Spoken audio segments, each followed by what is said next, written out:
One family, one people, one planet, one love. One family, one people, one planet, one love. One family. Good morning and welcome to SoulCall Sunday. My name is Lisa Ferrero. I'm the founder and spiritual director of SoulCall Global. Wherever you are on the planet this morning, we welcome you. And if you're watching this a little bit later, because you're out hiking on a beautiful autumn day or doing whatever it is you love to do on a Sunday morning, we welcome you as well, knowing that the time-space continuum seems to collapse right now around the idea of being able to do whatever we want, whenever we want, watching, tuning in later, but still getting that sense of community with others. So we welcome you and we thank you for tuning in. We also thank you for sharing us with your friends on social media or in emails. Maybe sign up for our newsletter and forward it to friends to build our conscious global community. This morning, we begin a series for the month of November, if you can believe it, 2021. And this month, our theme is gratitude. And this week, the topic that I'll introduce is the Beatitude of Gratitude. And you can spell that a bunch of different ways. I'm going to choose to be-attitude, Beatitude of Gratitude, be the attitude of gratitude, and how that sends signals out to the universe to receive more of the things that are working in your life. And that's what the talk is going to be about today. And Joy McPherson joining us from California, bright and early. Good morning. Thanks for joining us. This morning, we're going to begin with our practice of Qigong. And many of you have been inquiring about when we're going to offer a program where we can get more of a concentrated, continuum of Qigong practices from Helen Yee and Deborah Weisenberger-Lippitz. And you'll be happy to know that we are planning on releasing 2 different programs in January. So stay tuned for that. But for now, we're going to invite you into a practice to help you get centered and grounded as we participate with the energy of what is all this light that is within and surrounding us at all times, by being conscious and using our willpower and consciousness or focus to participate with more of this light, energizing our bodies and our cells. And this morning we invite Deborah Weisenberger-Lippitz to join us for our practice of Qigong. Hello, everyone. We are continuing with our Qigong practice, going inside to connect and merge mind, body, spirit. So always look forward, then withdraw the vision inward, and very gently close the eyes. Naturally, the entire body relaxes. Be aware of the center of the head, Shenji Palace,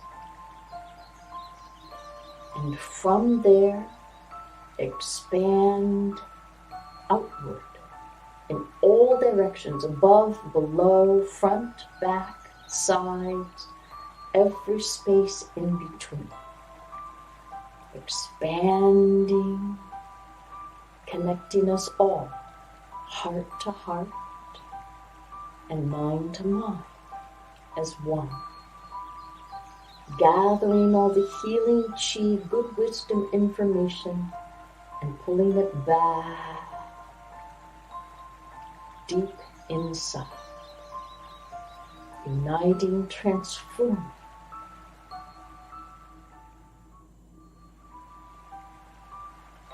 Please allow the hands to move upward, palms facing inward in front of the chest. Lace the fingers together, staying inside our inner lighthouse. Fingers relaxed, shoulders relaxed. Allow the elbows to be pulled outward, being held by our chi field, pulling outward. Relax. Soul. Relax.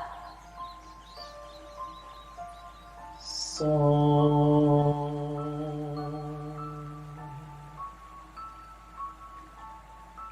Soul.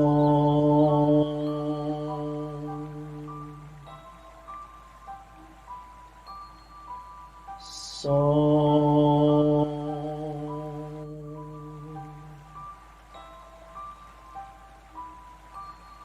Soul.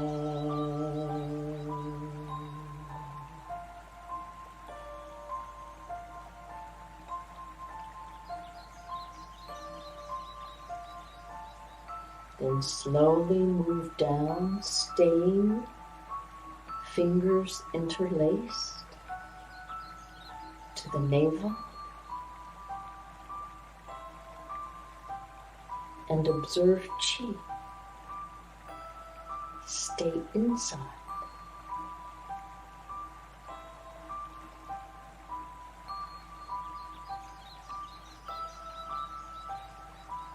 Then separate hands.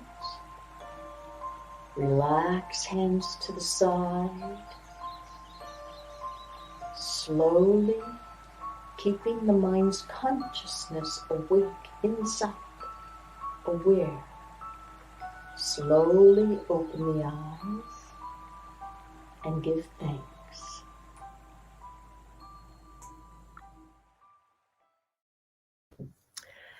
Thank you, Deborah Weisenberger-Lippitz. Are you feeling lighter already? That inner lighthouse.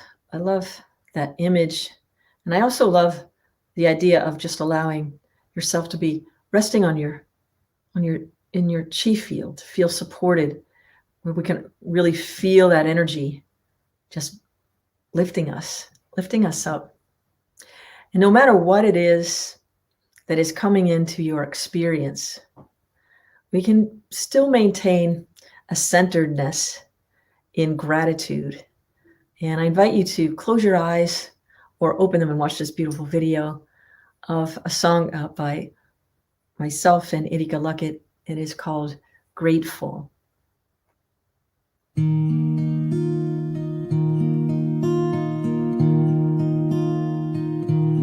Because the ground holds up my feet, because the stars shine down on me, for all of this and so much more, I am grateful,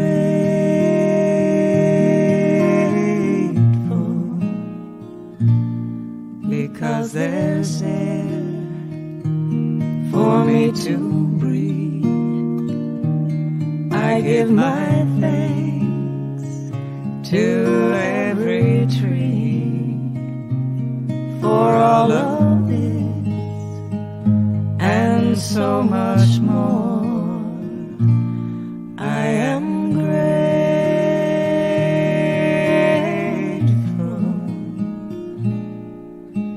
grateful, grateful. I'm grateful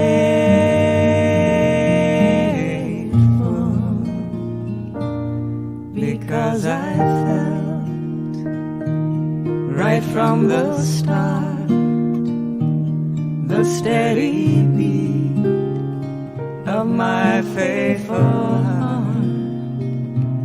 For all of this and so much more, I am grateful,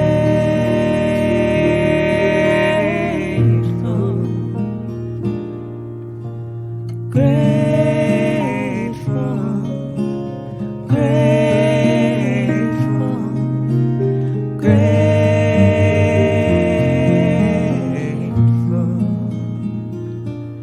because I think, because I feel, because there's mystery to reveal. For all of this and so much more,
Bringing in this attitude of gratitude, the Beatitude of Gratitude. Into this sacred moment, we open and open and open and allow. And as we open and allow to be filled to overflowing with the grace of gratitude for all that is going well, for all that is working in our lives, we get filled to overflowing and release out to become something new, all those things that may be experienced as roadblocks to more good, more peace, more love, more joy, more vibrant knowing, pulsating through ourselves, supercharging our DNA with divine remembrance. As we open to all that is, we become this magnetic force, a soul force, with a soul charge of cosmic consciousness, attracting to us that which we need when we need it in this time-space continuum, which is merely one level of consciousness, one dimension of experience. We give great thanks for this knowing, for all of the teachers along the way, including ourselves, for allowing the opportunity to be seated in consciousness with divine remembrance. And may the wisdom of light fall like gentle rain on our hearts, our receptive hearts and minds, that we may blossom forth with more gratitude, allowing the fruit of our labor to share with others, to sustain all who cross our path, the divine fruit of remembering, as Rumi would say. Om Shanti. Peace. Amen. The Beatitude of Gratitude. Of course, the Beatitudes were taken from the teachings of Jesus from the Sermon on the Mount. And that word beatitude means supreme blessedness. Supreme blessedness is what the word beatitude means. And so the supreme blessedness of gratitude and the many ways that our lives change when we approach every moment of our lives with gratitude, especially when we can be poised in the presence of something we didn't sign up for. I don't know about you, but I'll say on even like every single day, there's an occasion or two of something I just didn't expect or would not have invited. into my experience. That's called life.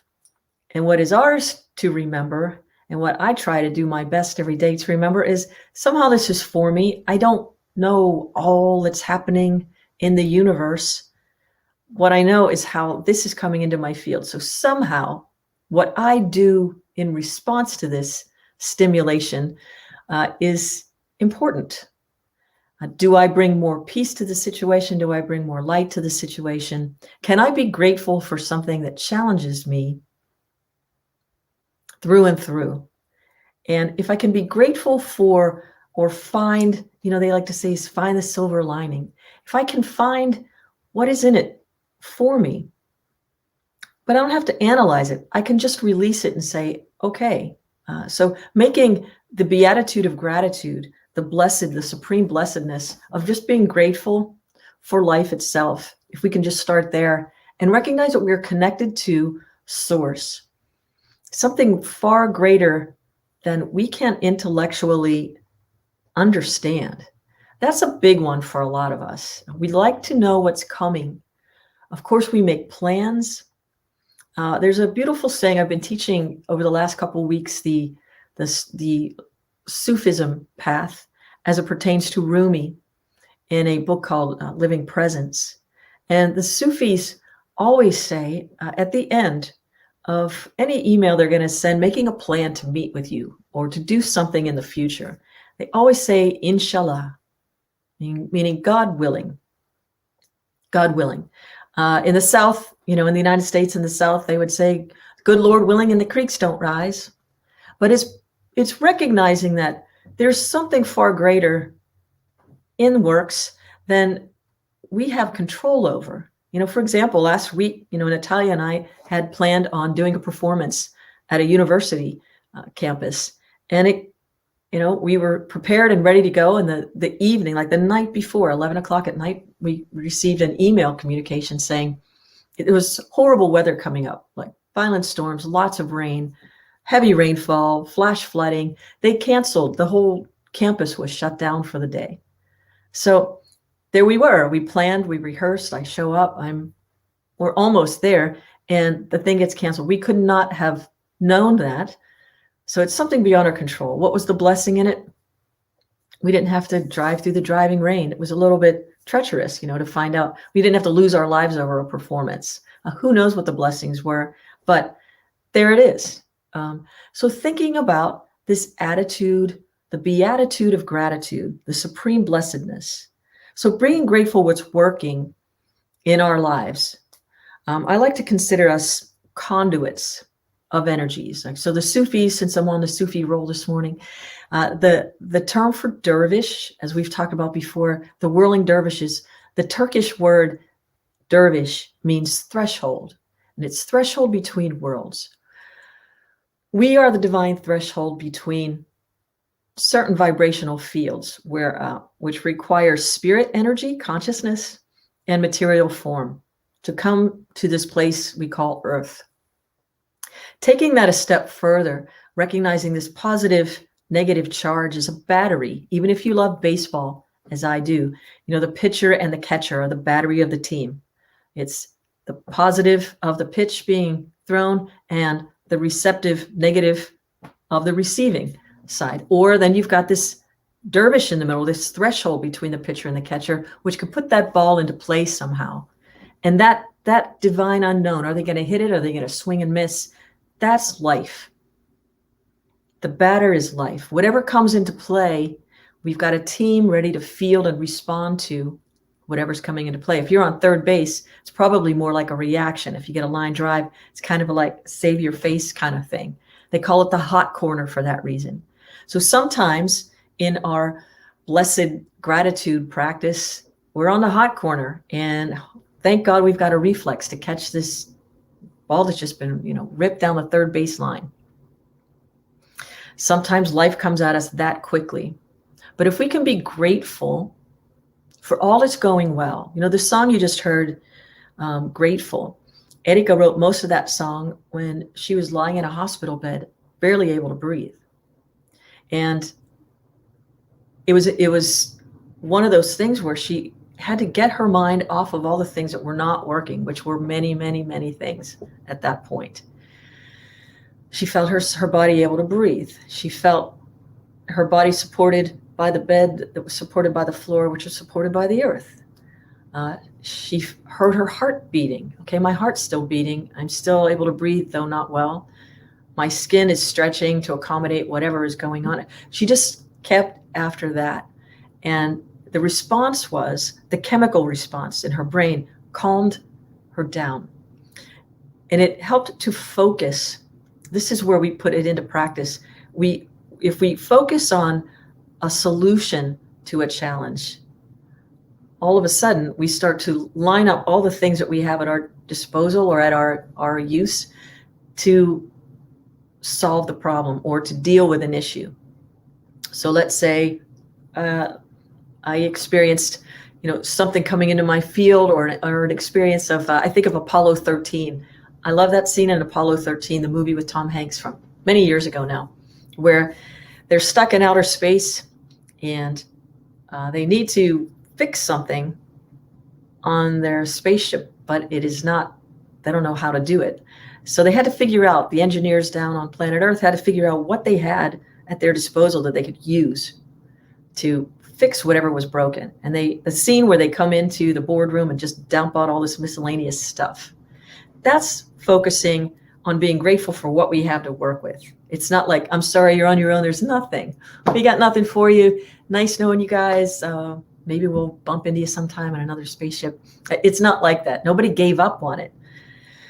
Realized there was a problem. So the first thing in the attitude of gratitude is to recognize what is actually happening, acknowledging it, and then doing a reframe of, okay, these things are going on, but what do I have to work with? And this is where it gets interesting. When I start reading through the Beatitudes, I start coming up with the question that I want to share with you of how do we tune into the thing, the source that has all the information, There's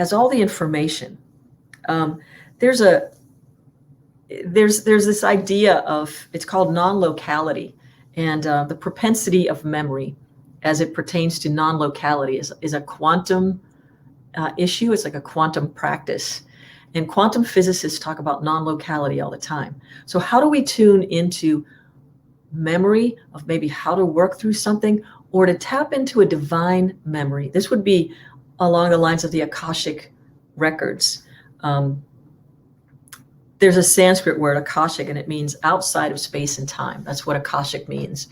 And it's a record of memory or using our intuition to tap into the things that we don't know where they are in the brain, but tapping into a larger consciousness. So I'm going to read the Beatitudes, because in these Beatitudes from Jesus, from the Sermon on the Mount, and from other master teachers in other faith traditions, he's giving us the trick to tapping into the information outside of time, space. And this is a supreme blessedness. So being grateful. But here they are. Blessed are the poor in spirit, for the kingdom is theirs. Blessed are those who mourn, for they will be comforted. Blessed are the meek, for they will inherit the earth. Blessed are those who hunger and thirst for righteousness, for they will be filled. Blessed are the merciful, for they will be shown mercy.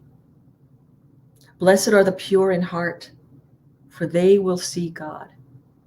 Blessed are the pure in heart, for they will see God. Blessed are the peacemakers, for they will be called the children of God, or infinite source.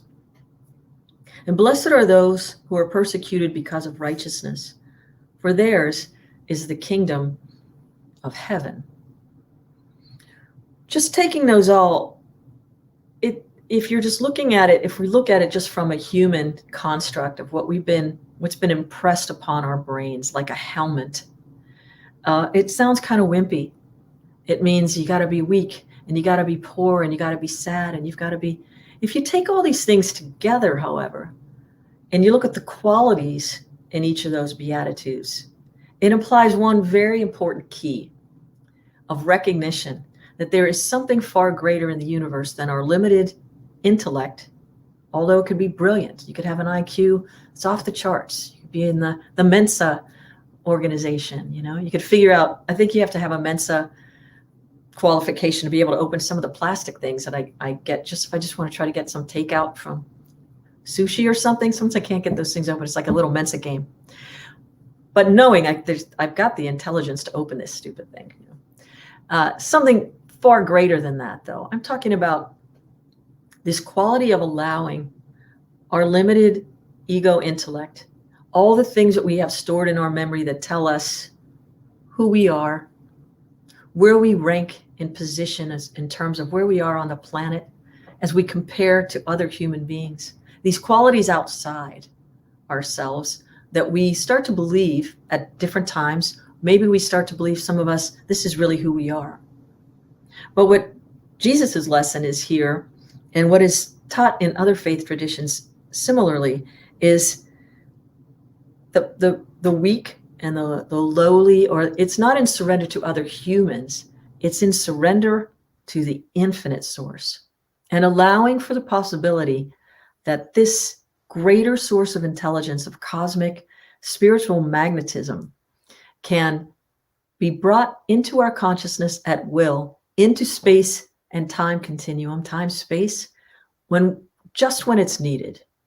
Think about a time when you were experiencing a really great challenge, and you, out of frustration, your ego self, the self that we think we are sometimes, just said, I don't know what to do. Or you maybe called out to the universe, now what? Like, what do I do? And immediately something came through, your intuition, that guided your next steps, the next thing you said, the next thing you did. That's what we're talking about here.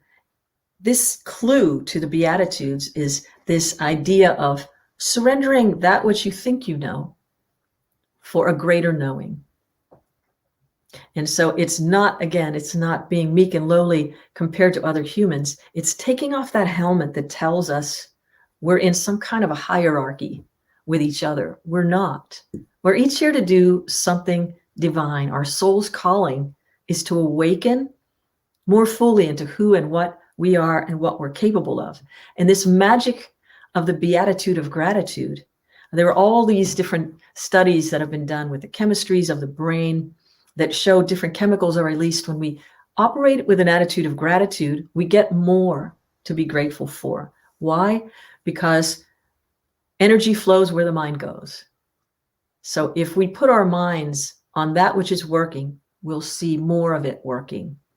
It's our decision at every moment. This is where we have free will. We get to decide where we put our attention.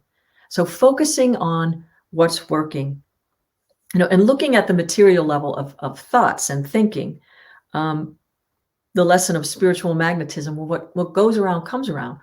What we put out, it just comes back like that. It's that battery again. It's the planet we live on is a planet of duality, of positives, negatives, ups, downs. But when we operate from sacred center, we become spiritual magnets. We become conduits for consciousness. So I like to say we become a can-do-it, CANDOIT, a can-do-it to become a conduit of infinite source, a can-do-it to become a conduit of infinite source. And when we tune our radio dial in to gratitude, always focused on what's working, more of that, please. It's like when your old-fashioned radio dials, it's fuzzy, clear. We put our channel, our soul's calling, onto the channel of clarity. And so we use more of our intuition. So intuition helps us get into it. Using our intuition helps us get into it, into that divine memory of consciousness. And it's not in our brains. This idea of non-locality I brought up just a few moments ago, and the propensity of where we hold memory. There was a study done by a man named Carl Lashley in the 60s. And this is when doctors and scientists were starting to study the brain more and trying to figure out which part of the brain is associated with memory. And we know the limbic system holds some of that. But what they started to realize, I feel sorry for laboratory rats sometimes. almost all the time. But they taught a rat how to find cheese in a maze. It found it. Then they started to chip away at this rat's brain to see if it took this part of the brain away, would it still find the cheese? And it did. And it did, and it did, and it did, till about 50% of this sweet little rat's brain was gone, but it was still able to find the cheese. And what it started them on the path of realizing is memory is actually a non-local phenomenon. We don't hold memory technically in our brains. Like, for example, I'm a singer. I know lyrics. I know them by heart. I don't know how I know them. I just know they are there. And I would always say they're just kind of here. When I start to sing a song, it unravels like a record that's just kind of held someplace inside of me, but outside of me at the same time. They're just kind of, before In the Cloud was a thing. There's a reason they call it In the Cloud. But In the Cloud is kind of where all these lyrics, once I learn them, they're not ever gone. And I also have a way of hearing with a perfect pitch kind of a situation. If I hear a song and memorize the song, learn it by heart, I'll know every little nuance of the song forever. It's as if I'm playing the record in my mind, and I can play it over and over again and hear every little piece and every little part. How does it show up for you? That's just me. Each of us has our own experience. But this intuition, how do we develop more of it? Meditation is one way, by turning off all of the senses to get that dial tuned in and smoothing the grooves, so to speak, the plasticity of the brain, allowing us to become those conduits, a conduit for the conduit of infinite source, and allowing ourselves to open up to the divine transmission and the beatitude of gratitude, that supreme blessedness of being grateful, supercharges us and attracts more of it. So some points to focus on maybe for the month of November as we turn towards Thanksgiving. It sounds so simple, and it is. If we can start each day, just wake up and have a little notepad beside your bed and just write about 10 things that you're grateful for. Any 10 things. And then before you go to sleep, make another list of 10 things you're grateful for. It's okay if it's the same thing. What we're training our mind to do is to pull in more of that zing, zing, zing. It's like a pitcher with the favorite pitch. It's the fastball of gratitude, maybe. But fine-tuning with the cosmic force of all that is, and being able to retrieve at will that which we need. Focusing on the solution helps us to focus on all of the things that are going well that we could use to get to the next step. So this helps us. And so focus on the solution of what is working, begin to count the things that are working, and get the mind into the zone where what's working resides most. And start now. Do a practice this week. Maybe put a little grid. If you're like me, I like to put little grids and check off days of I did it today, I did it today, I did it today. And maybe from now all the way through Thanksgiving, and maybe forever. Just focus on and make your list of gratitude. I always, when I'm writing checks, I love paying people. I love paying bills. It makes me so happy to be able to generate funds to be able to help others. So I always write thank you. Thank you, God, or thank you, universe, or with a heart. When I write checks, I'm thankful for it all, especially when I don't understand, because I'm thankful for being given the privilege of growing, moving into a greater awareness. The infinite wants to show me something that I've not experienced before. All right. Thank you for this growth opportunity. I don't know what to do is sometimes my prayer. What do you want from me? Or you, what do I do now? It's mostly how I say it, because I don't feel like we're disconnected. We're always in this divine flow. So now what might be my prayer?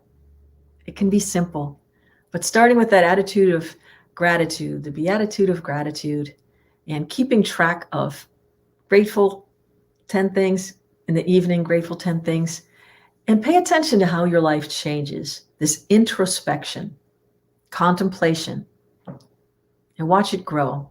And why not start now? Put it all on the line, as our friend Robin Hackett will remind us with this song called This Is the Moment.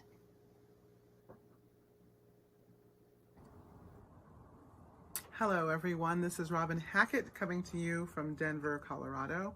And I'd like to share a tune with you that I wrote called This Is the Moment.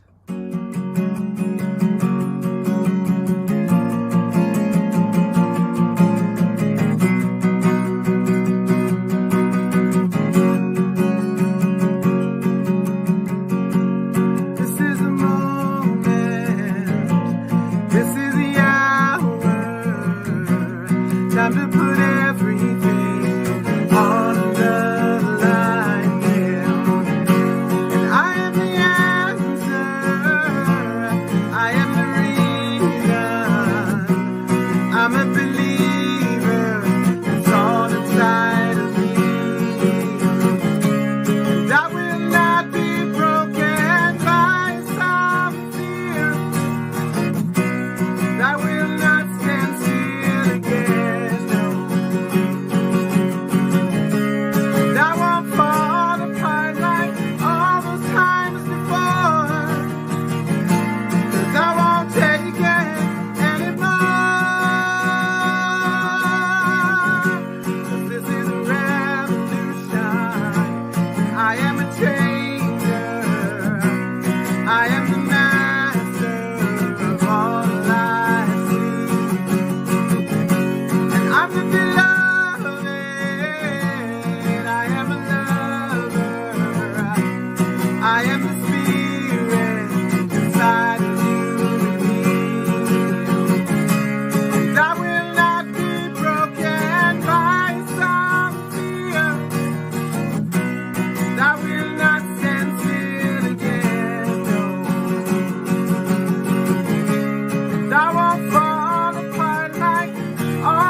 Thank you, Robin Hackett. This is the moment.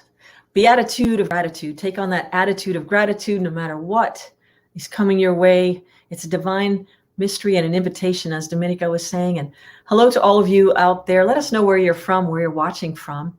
And do share us with your friends on social media. We really appreciate that. Subscribe to our YouTube channel. Like us and share us on Facebook. Get some goodness and gratitude circulating around that social media platform. And also Instagram. We know that this morning at 11 o'clock Eastern time, we'll have the SoulCall Sunday Rewind.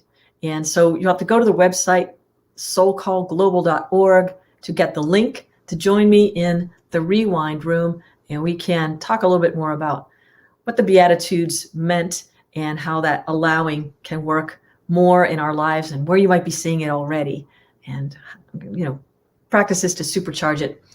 I want to thank all of you who make regular donations to SoulCall Global. Your donations help us to keep our platform going. We're also starting a Soul Squad pod in New York. Natalia's going to jump on in a minute and tell us a little bit more about what's going on this afternoon. But your donations help us to help others. And we've been receiving such beautiful and powerful response from people who like our messaging and want more of it. So if you could sign us up for a regular monthly donation where you can set it and forget it, boy, we certainly appreciate your contributions. And we're going to be launching into our fund drive. I'm super excited to share Jazz Up the Holidays, our big fundraiser of the year. We've kicked off the fundraiser, and there will be 3 ways to see the concert this year. This is our 18th annual Jazz Up the Holidays concert. And Monday, December 6th, will be live in Pittsburgh, Pennsylvania at the Manchester Craftsmen's Guild. And then that's also the night, Monday, December 6th, that we'll be streaming it live from the concert hall. So you'll be able to buy virtual tickets. So if you don't live in Pittsburgh, anywhere in the world, you can stream it. It starts at 7 p.m.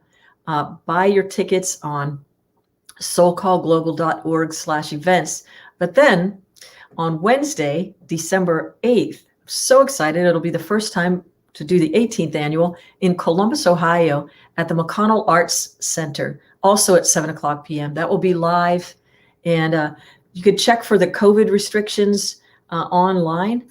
But if you can't make it in person, please consider checking us out with the virtual event on Monday night, or just send a contribution to help us do the Soul Call Santa, where we are feeding families, clothing the homeless, and helping support families and children through the holiday season. Last year, we helped over 150 families, and we raised over $7,500. And this year, our goal is $10,000. So we can do a lot with that money to help make a huge difference in the lives of so many people who can be grateful that we're all connected in consciousness, and that your support shows up in their homes this holiday season, so we can give from the overflow. If you're in need of prayer, please send your prayer requests to prayers@soulcallglobal.org. Our prayer team is teamed up with our healing arts team, and we can send energy your way. But know that you're not alone. And our prayer team has just been doing a wonderful job of accommodating and receiving your prayers. So our conscious global community is here for you. And so just know that you're not alone, and we are with you. Tomorrow, we're talking about meditation Mondays, every Monday night, with the exception of December 6th, I might say, because I'm going to be singing, and hopefully you're going to be streaming. That'll be a meditation in and of itself. But from 8 to 9 p.m. Eastern, Monday nights. So you have to sign up each week to get the link to join us for Meditation Mondays. And for those of you, we have some new people that joined this morning for the wonderful experience of yoga with Natalia, 8:15 a.m. on Sundays, getting into that sacred practice of yoga. That's every Sunday at 8:15 a.m. We've got a class coming up with Reverend Christy Hardwick, who will be on the platform next week offering the talk, but it's Writing as a Path to Awakening. There's still time to sign up for that class. And it's been a wonderful opportunity. We've had people come through that class who have written books. People have poetry happening who participated in Kara's class, but also Christy's class. So open up that portal to your own genius, your soul's calling, and participate in that class if you're able. More information on the website.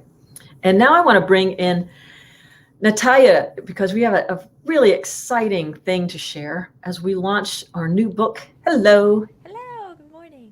Good morning. Signs and Symbols of Our Ancestors. You want to take over and tell us a little bit about... Here's the cover. So back in, it was March, I think, yeah. We put out a call to friends and colleagues asking that we had maybe heard from before, but knowing that maybe this was going to ring a bell. And some people who have really distinct symbols and signs that come in that let them know that a loved one who has departed their physical being is with them. And it was just an incredible gift to receive these sacred stories from 23 people, both of our mothers included. It's very dear. And I got to illustrate each story. And so I've been in this room, like conjuring all these beautiful beings. They're everywhere. And so we're so excited to be working with an amazing designer who created this cover. And those little yellow specks are actually gold dust. So Gold.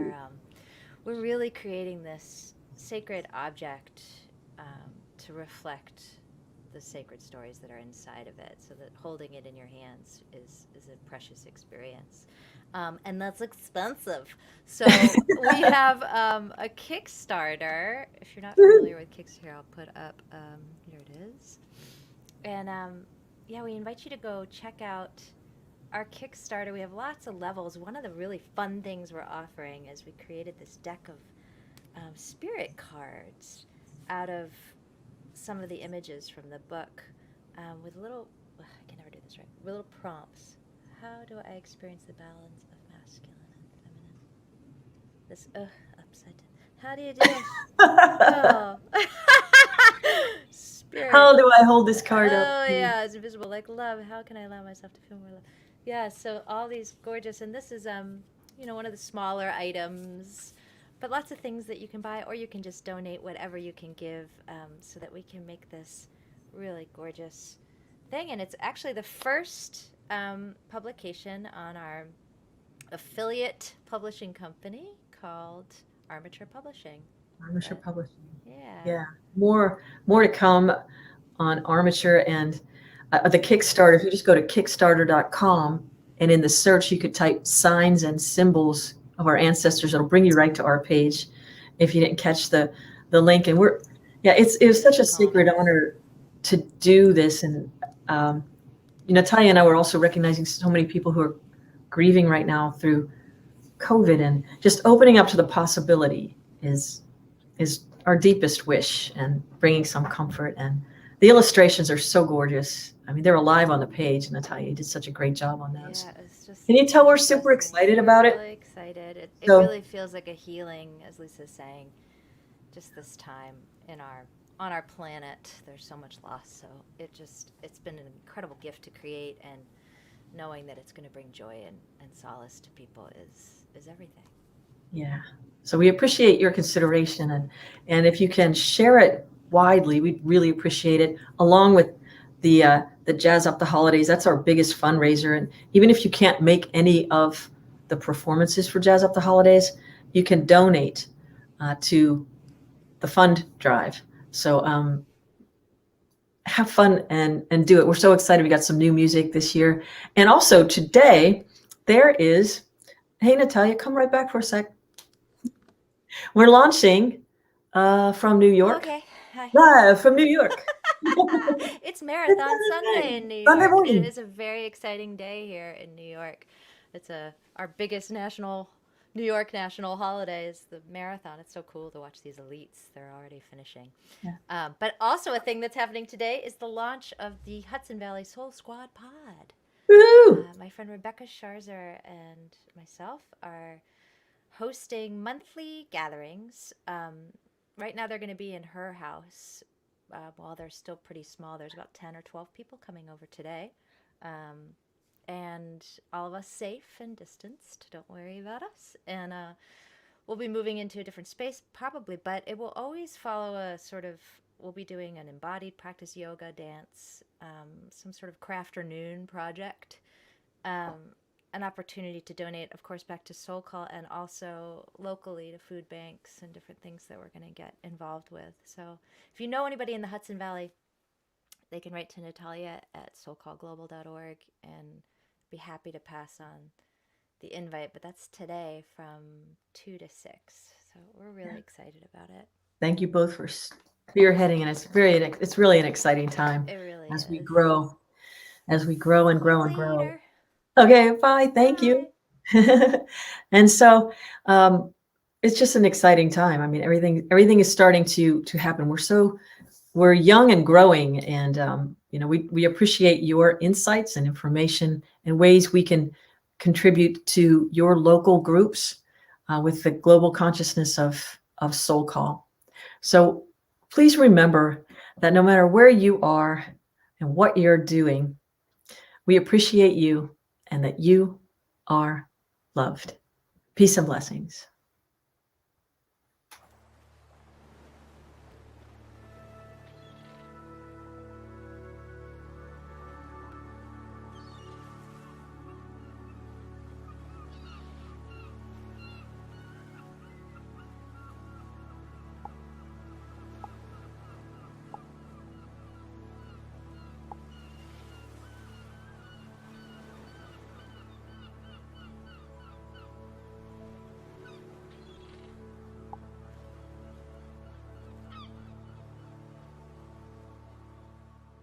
One family, one people, one planet, one love.